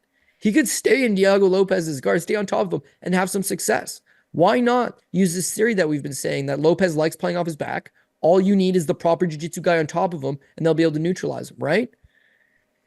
I knew I was screwed right before they made the walkout. They did this little pre-fight pack, and they talked to Pat Sabatini, and he goes, in prior fights, I've shown you that I could wrestle. I've shown you that I could do jiu-jitsu. Tonight, I'm going to show you something completely different. It's like, dog, you got knocked out by Damon Jackson in a minute. You've not shown any punch resistance throughout the history of your career. You are not a durable guy. Please don't tell me you're going to go out there and stand with Diego Lopez. But he does, and he gets chin checked in a minute and a half. So that's kind of where he's at. He's taken a couple grappling matches since then, but he hasn't actually fought. So he's cleared the cobwebs. But at 33 years old, again, I don't think his durability is going to get any better. I don't think his skills are necessarily going to get any better, where he should just go hard to his wrestling and his jiu-jitsu in all of his fights. He somehow thinks he's probably a better striker than he is and wants to play this game, and then gets chin checked and gets a knocked out. The tough part about Johnathan Pearce is it'd be a lot harder to just say, I'm going to go back to wrestling and grappling, because, now they've given you a wrestler and a grappler, a big boy for the division, someone who's hard to take down, hard to hold down. I do think Pat Sabatini is a better grappler than JSP, but not by some super wide margin. Not enough to say that he's going to definitely get 3 takedowns in all 3 rounds, or a takedown in all 3 rounds and neutralize him. Not enough to say he'll take him down and submit him easy, but enough that he could maybe muscle up a few here and there. But if JSP could stuff the majority of them, keep this standing, and just start boxing this guy up, I think that's where Johnathan Pearce will start having his most success, is a sprawl and brawl type tactic, used with the uppercut, lead, just constantly be coming forward, cause him to fight off the back foot, cause him to just take these reactionary desperation takedowns, and then eventually the kill shot will land. So I got Pearce to get the job done, but I'm high on Pat Sabatini anytime this fight is not standing, and I just can't trust him enough to fight like a Russian type game plan, which is what he needs to do if he wants to be successful. So I'll take Pearce to eventually slip something through. I mean, Pearce is like, in terms of the volume, is like 3 or 4 times the amount of output when these fights go, the full 3 rounds. Like Sabatini, usually it's because I guess Sabatini's leaning on the wrestling, but like the guy's never cleared 36 significant strikes is the most he's ever got in 1, 2, 3, 4, 5, 6, 7 It's a bad go. UFC fights. Like, if wrestling kind of gets slightly insignificant between the two of them, like, I'm not sure that Sabatini's, if he gets takedowns, he's going to be able to hold Pearce down for extended periods of time. It's possible, and I think that's how Sabatini would win this fight. But if this fight stays on the feet, one guy just throws way, way, way more output. Both of them have been chin checked before, but Sabatini, I think his durability is worse. So I don't think the line's too far off of like what would be kind of accurate. The question mark of like what happens if Sabatini gets takedowns, gets top control. Maybe he's so much better that's like he's able to hold position on JSP. We haven't been able to see really anybody do that to JSP. That's usually what he does to other guys, but I'm willing to give JSP a pass on the Lozon fight, which was so long ago. Otherwise, his durability, his chin has held up against some pretty tough opponents. Most notably like David Onama last time out. So he didn't win the fight, but that guy, Onama can knock out most guys, especially at this level of the division, on any given night. So give him a pass on like that durability and go with the side of volume in Johnathan Pearce with you. We got Themba Gorimbo taking on Niko Price. Themba minus 350 favorite. Niko Price can be had for plus 280. Who you got? I think Themba Gorimbo absolutely thrashes Niko Price. Whether he just busts him up in the first round and takes him out, or dominates the 3 rounds to the tune of a boring 30-27. My gut feeling here is that Gorimbo just puts it on him. And it's no disrespect to Niko Price, but he's just been around a tad too long. He's 35 years old now, and he's taken a lot of damage, man. Lots of damage in his pro career. It's like a 25-fight veteran, but lots of training miles as well. And the older you get, when you fight with this type of, rock'em sock'em type of style, your body breaks down. It breaks down fast. His worst results have been as of late. Like, overall, he's got an 8-7 record in the UFC. But as of late, let's just go back to the last 4 years. Vicente Luque eye injury. He took a lot of damage. I mean, he got hit 130 significant times by Vicente Luque, and eventually his eye implodes and they stop the fight. His next fight with Donald Cerrone, he absorbed 113 significant strikes. His very next fight against Michel Pereira, he absorbed 92 significant strikes. That's 3 straight fights where he's taken some damage. Then he starts pulling out with injuries. And all of a sudden he needs a little more time to recuperate. Not really giving you the best results here. He loses to Phil Rowe. That was a close fight, but he's getting beat up by Phil Rowe. In the third round, Price gasses. So to this point, Price is not really known as a guy that has bad cardio. His durability is starting to fade him, but his cardio is rock solid. Then that Phil Rowe fight, he's throwing pace, he's throwing strikes, and it gasses him. And as a result, Phil Rowe chin checks him in the third round and knocks him out. I'll give you a price on Vicente Luque knocking you out. I'll give you a price on Jeff Neal and Abdul Razak Alhassan knocking you out. Once you're getting knocked out by Phil Rowe, it's kind of a problem. So then they give him Robbie Lawler. It's Robbie Lawler's retirement fight. And Price is at least the favorite over Robbie Lawler in a retirement fight. And Robbie knocks him out in 38 seconds. So his durability, it's no longer there. It doesn't matter if you're a heavy hitter or a mid-level hitter, although Robbie Lawler and Phil Rowe can still hit. His ability to take a punch is gone. These knockouts are largely in the first round, right? A lot of them in a minute or less. So I don't love it. And whatever, he beats Alex Morono, so he gets it going, but he takes a grappling match against Pat Sabatini, who we just talked about. Now, keep in mind, Niko Price is a black belt, and Niko Price is 170 pounds, and he's like 6'3". The guy's a large 170, and Pat Sabatini is a 45er. Pat Sabatini fights at 145. Niko fights at 170. And I mean, Pat thrashes him, takes him down like nothing, takes his back like nothing, and then hits him with a Sulu of stretch when Niko's trying to stand up. To say embarrassing would be an understatement. So yeah, he can still win, and he beat Alex Morono, which another guy that we're fading because he's at the end of the line. But Niko's just here to give guy rounds. I can't get behind him. His cardio's not there anymore. The durability, if the durability's not there and the cardio's not there, he can't fight that crazy pace, which is what makes him who he is. But beyond that, it's his takedown defense. So you go back and it's like, okay, Morono took him down. Phil Rowe took him down. Alex Cowboy Oliveira took him down. Michelle Pereira took him down 3 times. Did a backflip over the guy to pass his guard at one point, stomped him in the face. Jeff Neal took him down twice. Tim Means took him down. He doesn't have good takedown defense. And the thing with Themba is Themba's got 2 things going for him. If he treats it like the Pete Rodriguez fight, he can just knock you out. The guy's ripped up. He's in good shape. If he plants one on your lips, he can knock you out. And he can most definitely knock out Niko. But if he chooses to fight him like he did Ramiz Brahimaj, okay? He took down Brahimaj 5 times. Brahimaj is a better wrestler than Niko Price. Grappler. Brahimaj is a better grappler than Niko Price. But the place boos, and Themba says afterwards, I'm sorry, and I wasn't really feeling it, and it wasn't a great training camp, and the next time it'll be more entertaining.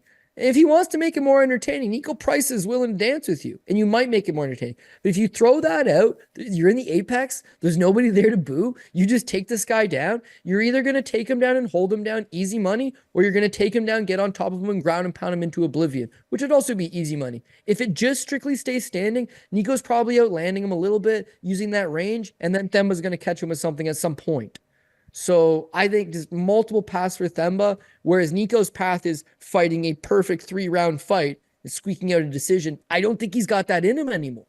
So give me Themba, who is constantly getting better, right? He's not great. Let's be real about it. But since he arrived in Florida, since he got the Rock sponsorship and Dana helps him out and things have been moving forward for him, there's no doubt that there's something there. And with his freak genetics, the guy's probably going to be good until he's 40 years old. So I think the best is still to come from Themba Gorimbo, and this is going to be a great coming out party for him. Yeah, no, I agree. Like, I mean, minus 350, it seems kind of jarring on Themba, but he's been able, I mean, Niko's looked, even that, the Morono fight, it's like, if you look at like the stats of that fight, those guys really went off in like round 3, like 56 to like 44 in significant strikes. It was an absolute slop fest at that point. Like they were throwing a lot of, significant strikes, but it's just like at that point you're like nothing has any sort of like intent to injure at this point. Like they both kind of gassed themselves out, and they were both fighting for trying to get that, their hand raised at the end of it. So Price was able to pull that out and get the decision. But like it was, if memory serves correct, it's like Morono looked like absolute death, and Price wasn't able to get him out of there. On top of that, so you bring up a good point about like Gorimbo taking on Brahimai. Brahimai is a black belt. BJJ able to lay on top of him and take him down 5 times, and that could work out for him pretty well here. But yeah, it's hard for me to back Price against somebody who I think is. I mean, Price has like 12 children or something like that. The guy's got lots of kids. It's the only reason he's fighting is because he 100%. has to. People always say with George Foreman, they're like, he won a world title at 46. George Foreman has 10 kids. He had to fight when he was 46. Are you kidding me right now?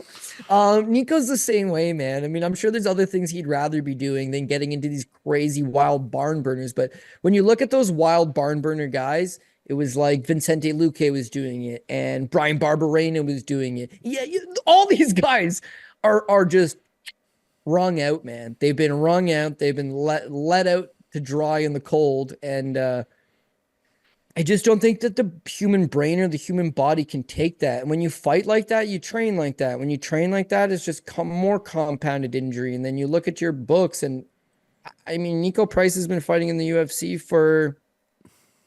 Well, I mean, he's got 17 fights with them overall, and he signed with them in 2016. So he's got 6 years. Sorry, no. He's got 8 years in the UFC and 17 fights over the course of 8 years. I can't imagine this guy financially stable in the slightest bit. So as much as that is sad to hear, Gorimbo's been poor his entire life, and this means a lot to him. The other guy's got 9 kids to feed, so it means a lot to him. Unfortunately, somebody has to lose. But Gorimbo's just in a better spot, both physically and mentally. I think he gets it done. As of August 13th, it seems like he had another kid. Because I don't doubt it. On his Twitter, it says it's a girl, but then it's a link to like his wife's Instagram, which is private. But so who knows how many kids Niko Price has at this point. He's also hopefully he's already made his way out there because he's from Cape Coral, which is right near like Fort Myers, Florida, which is pretty darn close to like Tampa and Hurricane Milton. So thoughts and prayers to everybody in the great state of Florida, because I mean, it looks like it's going to be a rough time over the next few days down there. Just stay safe out there. But yeah, I digress. It's tough to back Price against somebody who. They're going in different directions at this point. When Price first broke in, we thought like, okay, Price. We used to talk about, like, oh, maybe this guy's got like the death touch. Like, he's like finishing somebody with like a hammer fist from the bottom and so on and so forth. We haven't seen very much of that in a long time. And Gorimbo, even though he's 33, it's like he's pretty inexperienced, pretty fresh, and still making massive improvements fight to fight. Whereas Niko, we kind of seen the best of him at this point, and it seems like he's kind of moving down. Moving on down, we've got Junior Tafa taking on Sharaf. There is no odds for this, Cody. It was supposed to be Chris Barnett, and then Chris Barnett originally was supposed to fight on this very card. And yeah, Tafa stepped in for... Who's Barnett's? Barnett was supposed to fight Waldo, which that fight made absolutely no sense. Like, what is going on there? Waldo is, coming off of wins over Arlovsky and Rebellis to Spain, and then they give him Chris Barnett. It's just like, are we just filling? Yeah, it didn't make sense. Like, what are we doing here? What? Like, are we just filling cards? That's exactly what we're doing. It's just filling cards. So then Tafa stepped in, and then Barnett pulled out yesterday. And then this guy, Sharaf, who, frankly, I was only able to find one fight online of this guy. And he fought some, like, 40-year-old. 40-year-old. He didn't have a mullet. Former, like, football player or lineman or something in football. Knocked him out with an uppercut in 9 seconds. So the Sharaf guy's 4-0, trains out of Vegas. I have no idea. I mean, there's no odds for it yet. Without odds, it's pretty hard to say what I would bet, of course, on it. If Sharaf's a big underdog, I'll probably take a shot because I would imagine this probably turns into striker versus striker, and heavyweight strikers give me a decent, like we're talking at least over plus 200. I don't know if they'll give you something like that, but if it is, I'll take a shot on the underdog. But if it's like shorter than that, it's probably going to be a straight up pass. Like, I have no idea what to expect from this Sharaf guy. He's only got 4 fights, and the one fight I saw was 9 seconds. Did what he should do in that situation, but let's face it, Junior Tafa probably knocks out that mulleted guy in the exact same way, just as fast. So, do you have any thoughts on this, or shall we just move along? Yeah, I really don't have any thoughts on it. Like Sharaf, he's capitalizing on the fact that he's local Las Vegas heavyweight and he's got a 4-0 record and he's there. So when they need a guy short notice, and you're the guy with their hand up, you're gonna skip past everything. How come an undefeated heavyweight wouldn't have been on the Contender Series? No fight booked. Why wouldn't an undefeated Contender Series guy be on LFA or Bellator or quite literally any organization would love to have you? And you're 31 years old and you live in Las Vegas. Perfect. You're ready to go. You're in Las Vegas, the fight capital of the world. You got a nice little record. You train with some good guys. So I don't know if he's just looking to pad his record and fight nobodies and try to avoid those big spots until, hey, the UFC needs a guy. Here's a great spot. I don't know the depth of how good Sean Sharaf is. Sharaf maybe doesn't like it, but he's still going to rock the Casbah, and that makes him difficult because he's 260 pounds. So he's a big guy that, yes, you can't see much tape on him, but when he goes in there, I mean, he's fairly athletic for his size, cuts off the cage, and then just unloads on you. All 4 of his pro wins are by first-round knockout. Both of his listed amateur fights were by first-round knockout. We don't know if this guy can fight into a second round. We don't know if this guy has a ground game that he can fall back on. We don't know if this guy can take a punch. No. There's quite literally a lot of unknowns. But that's why I'm hoping they give plus money on him and like generous plus money on him. And if that's the case, I'll fight Junior Tafa. First of all, middling heavyweights. You and I have had this conversation for the last decade that if they're both bad heavyweights and it's a bad heavyweight fight, then you can't go wrong playing the plus money guy. But keep in mind, Junior Tafa, supposed to be the good Tafa brother. Justin Tafa's the bad one. He's the good one. No, sir. Junior Tafa has looked awful. This guy's absolutely lost in there. He debuts against Muhammad Usman, and it's very clear he cannot stuff a takedown. He beats Parker Porter on the basis of he grabs the cage to avoid getting taken down, and then he catches him. Marcos Rogério de Lima, you mean to tell me a guy that's got 40 kickboxing fights, a guy that fought in glory, the highest level, a guy that's fought Gudo Inasench, Benjamin Agaboui, Jamal Ben Sadiq, you mean the guy that's fought all of those guys has never checked a leg kick a day in his life? How's that possible? But Marcos Rogério de Lima just kicks him in the leg 3 times, and now this guy, he can't walk. He's absolutely demobilized. No ground game. Rogério de Lima could take him down and smash him, but he chooses to stand with him and smash him. Where's the kickboxing pedigree? Where's the power? Where's the ability to adapt and change? He is awful. So they book him against Walter Walker, Johnny's brother. He's losing the first round as far as I'm concerned. He's not doing anything. And then Walter Walker, just for good measure, takes him down with 10 seconds left and heel hooks him in about 3 seconds. He takes him down, he grabs his heel, he twists it for half a degree, and Junior's, I'm done. So you got a guy with 0 ground game, okay? I don't think his cardio is very good. He can't check leg kicks. I don't really know how good this guy is. He was good with boxing gloves. And for the record, those fights that he had in glory were 2019. So they're 5 years ago. 5 years ago, now he's only 28, but he very much peaked at 23. When he was a 23-year-old unknown heavyweight kickboxer, he had a couple decent matches. Since then, the money doesn't pay in kickboxing, so he's come to MMA. His grappling's no good. His sense of urgency is no good. He's absolutely just lost in there. That he probably could beat Chris Barnett, but he ain't going to beat anybody else, man. They booked that fight because that's about all this guy's ready to handle. Sean Sharaf coming out of complete left field, that's about all this guy might be willing to handle.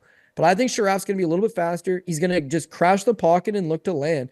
Uppercut up the middle will get it done. Overhand right, something to come over top of that guard. That'll work. But just let this guy go high, shelled up guard, which is what he always does, and then go to the body, rib roast him, work that leg, mix in a takedown. I can't see Sean Sharaf being any worse than Parker Porter, who, yes, Justin Tafa did beat, or Junior Tafa did beat, on the basis of a cage grab. Like, this guy's not good, man. Not good at all. So I don't know what the line is, but I would randomly, wildly tail Sean Sharaf, unless it's, the price doesn't make any sense whatsoever. But give me all of the red flags and the devil that I don't know than the one that I do in Junior Tafa, who I'm just not sold on him at all. Yeah. I mean, what if it's like a pick 'em? What are you doing? If it's a pick 'em, then you tell yourself, well, one guy's got pro glory kickboxing experience. He's already fought in the UFC 3 times. He was initially coming in to fight somebody else, so he's had a bit of a resemblance of a camp where Sharaf hasn't. Sharaf is not being scouted by a major promotion, took the fight on a week's notice, has never fought longer than 4 minutes. If it's a pick 'em, I feel like you have to take Tafa based on that. But I'm guessing that unless other people are thinking the same thing we are, I'm thinking Sean Sharaf's going to be somewhere in the neighborhood of like plus 175-ish, maybe plus as high as 225. They won't go no more than that. And random people that say, oh, I know Junior Tafa. I've seen Junior Tafa fight before. I know he's got kickboxing. They may randomly just blindly bet him over Sean Sharaf, a guy that they have absolutely no idea who he is. So you got to see where the money plays out. But in a low-level heavyweight fight, expect the unexpected. And if they're not expecting Sean Sharaf to go out there and land something, I've seen it happen before, man. Heavyweight is one of those divisions in the men's ranks. Heavyweight's one of those divisions that you don't not have to be good to come in and win fights. Justin Ledet won fights at heavyweight, and he's not even a heavyweight. It's doable, right? And it's doable because guys like Junior Tafa, who are 5-3, are suddenly, I don't know, people overvalue them. I'm not high on the guy, but I can't say that when he first signed with the UFC, I didn't expect him to be better than his brother. So far, his brother is infinitely better than Junior. So again, random shot on Sharaf if it proves to be a good price, but we'll have to wait and see. Yeah, one guy has UFC experience, but all of that UFC experience is pretty much garbage. Like it's not like he's given a good account for himself in the UFC. So I'm with you. Yeah, give us a number that we can play with, and I'll throw money away on Sean Sharaf. If the book knows smarter than me, then it won't be the first or the last time that I take a bit of a gamble. But yeah, we'll see where the line comes out. I mean, it'd be really funny if they make Sharaf like a big favorite or something like that. Either way, I guess we'll find out. We got Cody Haddon taking on Dan Argueta, minus 180 for Haddon, plus 155 for Argueta, who you got. What was it? It was plus 155, did you say? Plus 155 Dan Argueta, minus 180 Haddon. Yeah, I'm going to go with Dan Argueta, and a lot of it's just the same thing we kind of talked about, is if one guy's got that experience. Tafa has some experience. We know nothing about Sharaf. Argueta has some experience. Cody Haddon just coming off of Contender Series 2 weeks ago. But in this case, it's like Dan Argueta brings some actual tools to the table. First of all, 31, not old, not young, but this is going to be about that final version of him. But look at this record before coming to the UFC, right? He picks up victories over, he fights Ricky Turcios on The Ultimate Fighter, right? Released from The Ultimate Fighter. He beats Myron Santos, who just won The Ultimate Fighter. He then wins against Diego Silva, who's in the UFC, and captures an LFA title. He then takes a fight with Damon Jackson on like 4 days' notice and damn near beat him, won the 3rd round. This guy looked like he was going to be a top prospect. Somewhere along the line, I don't know what happened. He smokes Ronnie Lawrence, but Ronnie doesn't tap, so they ruled it a no contest. Then Miles John smokes him. Miles John turns out to be on steroids. So they get back-to-back no contests, and one he looked really good, one he looked really bad, the guy's on juice. Then he gets this John Matsumoto. Now, I bet John Matsumoto, and I thought John Matsumoto did win the fight, if we're being honest with you. But Dan Argueta scored 9 takedowns on 19 attempts. 19.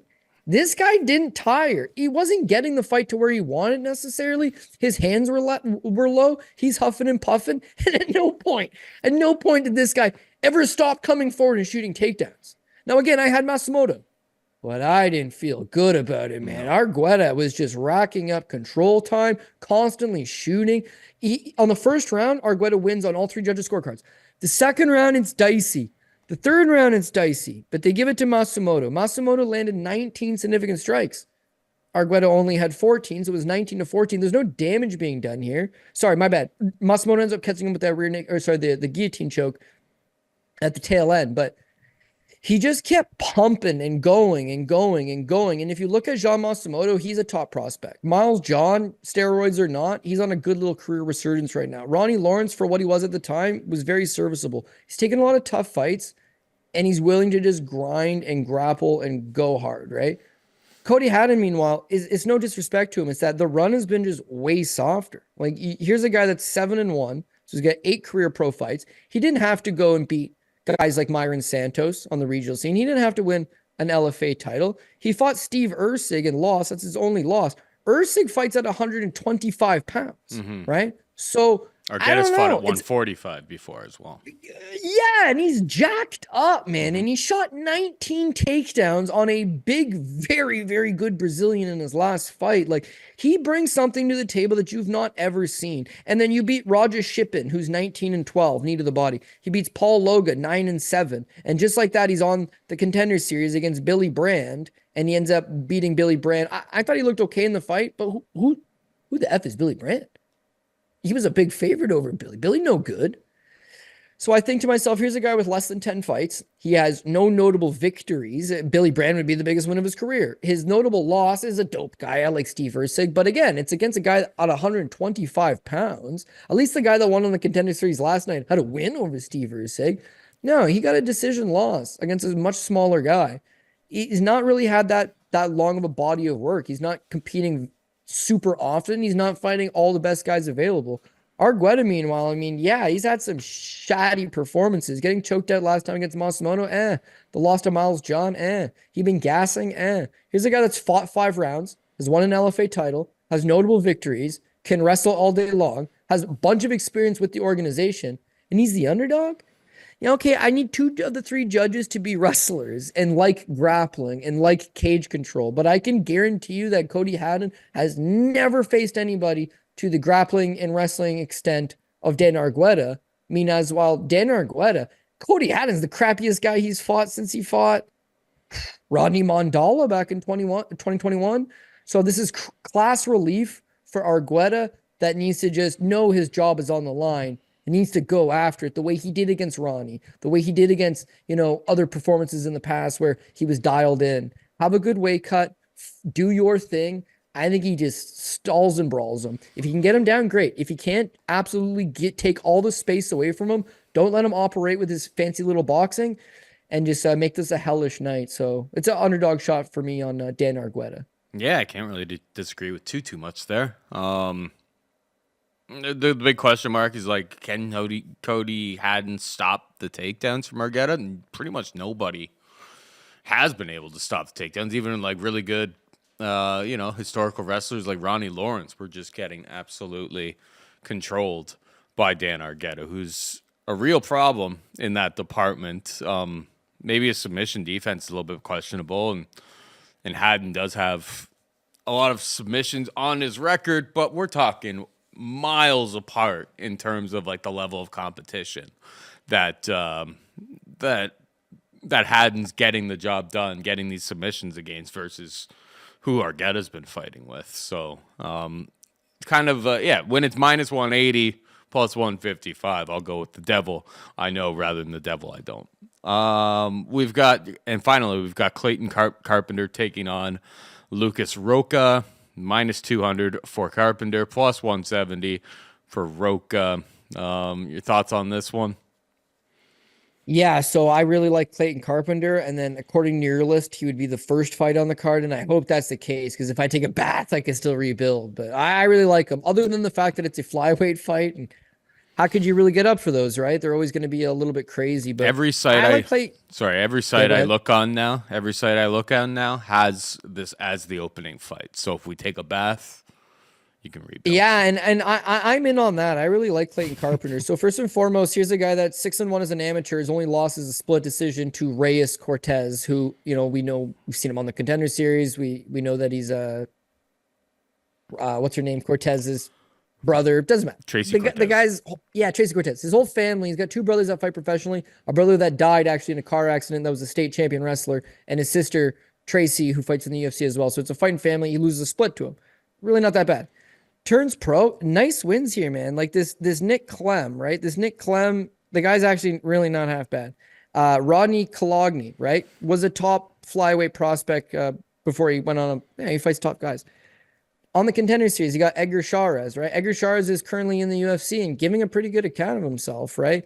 There's Juan Camilo Ronderos in his UFC debut, another supposed to be tough Brazilian guy who's got that size to him. And then it's canceled bout against Steve Erceg, where I believe he pulled out, but was booked to fight a guy that went on to go fight for the title. So Clayton Carpenter now has sat quietly on the sidelines since February 2023. So it's been nearly 2 years that he's been off. That's a bit of a red flag. But the kid's only 28 years old, so I don't think he's old by any stretch. And he's out of the MMA lab in Arizona. I really like how he blends his game together. He is a wrestler at heart, a grappler at heart, and he uses that striking to come forward, cause you to have to defend it, and then just drops levels, comes effortlessly underneath, and then secures them. His fight with Chairez on the Contender Series, 3 takedowns over Chairez, which is actually numerically better than Tatsuro Taira did against him. And then on his fight, his second one against that Ronderos actually took him down, and you see how good Carpenter's grappling is, able to reverse position, take the back, get the rear naked choke. Fighting Lucas Rocca, what I like about this one is Carpenter's 5'6", the 66-inch reach, right? Roca's 5'3", with a 64-inch reach. He's a strawweight. If there was a men's 115, Roca would be fighting in it. And the reason why he's 17-1 is he's been fighting mostly inexperienced Brazilians on the Brazilian regional scene. Of those 18 pro fights, he fought once on the... Sorry, I bet you this LFA is in Brazil. He's only ever fought outside of Brazil one single time, which is when he fought Davy Battencourt, a fellow Brazilian guy, on the Contender Series, right? After that, they give him a contract. He's supposed to fight Jose Johnson. Johnson withdraws. They rebook him against Joshua Van, and then he pulls out. He looks small to me. His defensive grappling is good, but it's not going to be as good as Carpenter's. And I just don't think he has got necessarily the striking to keep Carpenter off of him and land that big kill shot. Carpenter's got an excellent chin. He's got excellent durability, and he's got very good pace. He can fight 15 minutes, no problem. And I like the way he'll just blend that grappling into that striking. Looking at this fight, I think he's just going to be the bigger guy. He'll be able to back Roca up, cause Roca to do something desperate, take him down, control him. 2-year-long layoff, near 2-year-long layoff. I don't love it, but again, when you're a young fighter in a great gym, expect to see improvements from this version of him. And as far as his wrestling and his grappling has looked previously, good enough to get the job done. Meanwhile, Roca is this 17-1 Brazilian. He's got a huge record, and he's Brazilian. You can never underestimate these guys, especially in their debut, because they'll look way better than they have previously. They'll be a lot bigger than they probably have looked previously. But again, the fact that he's 5'3" with a shorter reach, I don't necessarily see him landing that money shot. He could land a knee up the middle like we've seen him do before. He could launch one of those Carpenter shooting, changing levels into something, and he's able to connect with something, meeting him halfway, maybe. But if not, I think Carpenter just gets these takedowns, sets up shop on top, and then has his way. So I'll go with Clayton Carpenter as the favorite.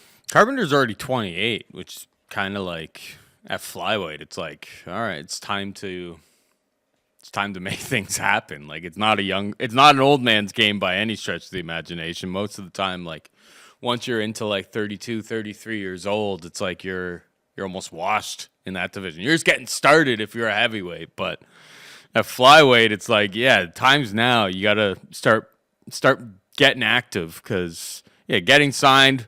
The win against Chairez is like, I mean, that's aged pretty well, I would say. Chairez, even when he's lost, has not looked out of place in the UFC octagon.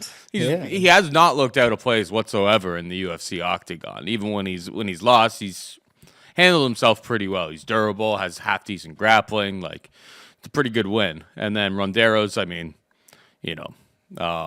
that guy. Well, that's maybe a bit of a different story altogether. He was literally just brought in for that one fight. I guess he also lost against David Dvorak, got subbed in the first round as well. But that one a little bit less so. But Carpenter's gotta get active because it's now or never, I suppose. I'm with you. I think MMA Lab.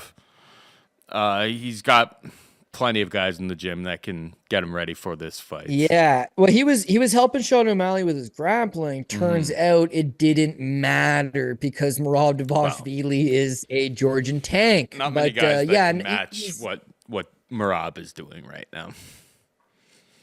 No, unbelievable. Unbelievable. Pretty But unbelievable. yeah. Unbelievable that he was even money. Slight underdog at one point. But yeah, I mean, listen, styles make fights, we all know it, but being in a good gym is going to help you get ready because you have so many different styles to work with on the day-to-day. He's 28 now, not great, but when he got hurt, he's 26. So he's still a young guy. He got great training camps under his belt. He's got great guys to work with under his belt. I don't see him coming in here and regressing. I see him coming in here and having new wrinkles to his game. It's about, can I be matched with a suitable level of opponent that I can show off these new wrinkles to my game? This is one that I would say so. Again, it comes down to the experience level that you've had. 17-1 sounds like a sweet record, but we see it all the time. It's like you're 17-1 because you haven't accepted the big fight. Otherwise, if you're 10-1 and you want to fight the LFA champ, or you're 10-1 and you want to fight this Russian guy and you're a 3-1 underdog, you want to go to ACA and beat a legitimate guy, then you can get where you want to go way sooner. It's these guys that toil away in Brazil he's got 18 pro fights, 17 of them in Brazil. And of those 17 fights he's had in Brazil, what's the notable, what are the big wins he's had? So I don't know. Again, you can talk yourself into circles on this stuff, but I just feel like Carpenter, it's the first fight on the card. I hope we win, but what can you do? 100%. I mean, there's 13 fights. If you lose, it's 12 more fights to get your money back there, bro. All right, we're just about out of time here, but before we go, hit him with the PRP. I'm going to go with Brendan Royval, dog number 1.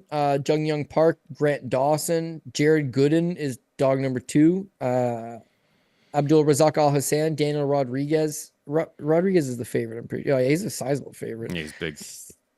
Themba Gorimbo, Clayton Carpenter. CJ Vergara would be dog number 3. Johnathan Pearce, Dan Argueta would be dog number 4. Julia Polastri and Sean Sharaf. I really don't know what his status is. So like I got a few dogs, but I don't know how much I love them. Contender Series last night, I faded that guy. It was 9-1 fake Russian from Germany. The fight was greasy. Obviously, it was greasy in round 1. dude. Oh, I can't wait to fade that guy's ass when he comes. That's what I thought too. It's just like this Brazilian guy just had to not walk into. Hopefully, the books keep the same energy and that he's priced as like some like super prospect. Because like I saw somebody who was just like very reckless, which is gonna work. It's gonna work in certain fights. And frankly, the guy he beat, I forget obviously his name, but like. He wasn't putting up, like, much. But I just saw plenty of openings that I'm like, make this guy a -300 favorite when he makes his UFC debut against somebody who's actually fought at this level. As long as that guy's got, like, half-decent durability, I'll be in. I agree. I tailed, and I tailed all 3 levels, so it was profitable. But I was just like, at -900, I'm like... That guy looks like he had enough holes that maybe one of these days we'll get our money back. As some people say out there in this, he's a fade plant, We just watered the seed, and then eventually somewhere down the line we'll cash in. We'll harvest that fade plant there, Cody. Yeah, that's it. And you just hope the fade plant doesn't turn into a fade tree like it has for me on a couple guys that I love fading. Who's that bum? Diego Lopez. Lopez is a bum, and I'm gonna be right one of these times, baby. And when I am right, I'm still gonna be down losing. I'm gonna still be down on fading Diego Lopez, even if he loses like his next 2 or 3. Like he's cost me a lot of money. Muhammad Makayev, likewise, we tell all the time, like, this guy not that good, and he's not that good, but he just continues to win. And I'm starting to feel the same way about Taira. I haven't faded Tatsuro Taira in all of his fights, but I did try last time against Alex Perez based on, I don't really think he's all that good. I got bombed with DMs and just messages on Twitter that were like, what's up now? Taira proved you wrong. And it's like, it's a nail biter. Because I'm like, I still don't think he looked good. I still don't think he loses the first round to Perez, jumps on his back in the second, homie blows his knee out, and that's the fight. And this is your savior. And they're shitting on me, Paul. They're shitting on me. That's fine. That's fine. Get it back one of these days. Hopefully on Saturday with Brendan Royval, the raw dog. Because what better way to get back at the haters than to raw dog them, if you know what I'm saying. So I couldn't agree more. That's where I'm at on that one, man. Hopefully it's a good week. Let's get after it, buddy. Hopefully it is a good week indeed. Anyway, that is it for us this week. Hope you enjoyed the show. For producer Jared and Cody Sapzik, I'm Paul Shaughnessy saying goodbye and good luck. Ow, ow, ow.